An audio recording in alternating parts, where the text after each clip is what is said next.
Ini katanya kalau mau cepet diviralin aja kan di TikTok. Saya bisa ngeviralin sih. 2 orang loh Mas hari ini yang dilecehin. Tapi kalau aku orangnya ngakuin. Kayaknya sama loh Mas, kita kayak gini doang dilecehin. Kan saya nggak tahu ya Mas dia naik dari mana ya. Terus jadi tuh posisinya saya naik dari Manggarai. Dari Manggarai, aku nggak tahu tuh dia naiknya dari mana karena kan aku fokus di handphone juga kan.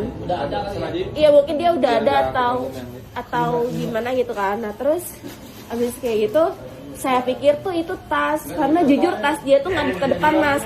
Kan saya nggak bisa bedain ya mana itu kelaminnya dia, mana itu nggak bisa bedain mana gesekan kelamin, mana gesekan tas kan. Apalagi kita nggak lihat ya. Iya padahal kita nggak lihat kan. Saya tuh emang udah ngerasa kok ini ada sesuatu di belakang saya. Cuman saya tuh mikirnya kayak itu tasnya, karena tasnya tuh bener-bener yang tas yang panjang selempang sampai nutupin pinggangnya gitu loh, paham kan? Jadi kayak cuman segitu doang kan. Terus abis kayak gitu dia pas di Citayam dia bilang, awalnya bilang kayak gini Mas, kayak Pak, nggak dibilang gitu saya kan, Mbak ini ke arah Bogor ya, iya gitu kan. Terus udah tuh kereta mulai tutup jalan lagi kan. Terus dia bilang kayak gini, Mbak tadi saya, mukanya kayak gini Mas, itu mukanya kayak gini Mas, Mbak tadi saya gesekin kelamin saya ke Mbaknya marah nggak ya?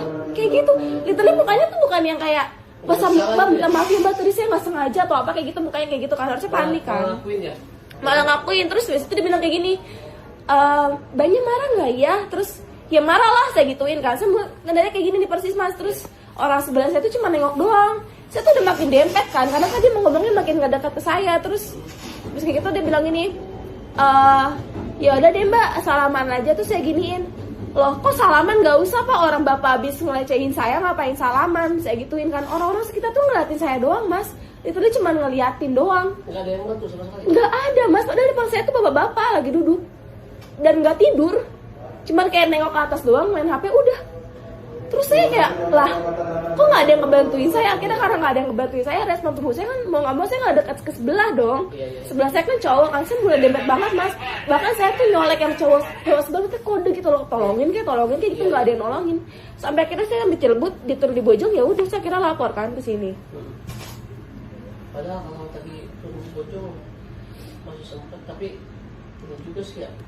Karena saya ngerasa nggak ada yang ngebelain saya Mas, jadi kayak saya nggak safety nih. Jadi mau nggak mau kan saya turun di lingkungan yang saya kenal kan, maksudnya yang familiar sama saya ya di Cilebut. Saya nggak, saya mana nggak pernah di Cilebut. Iya, dekat keluarga kan. Jadi nanti saya bikin ngobrol lagi berarti.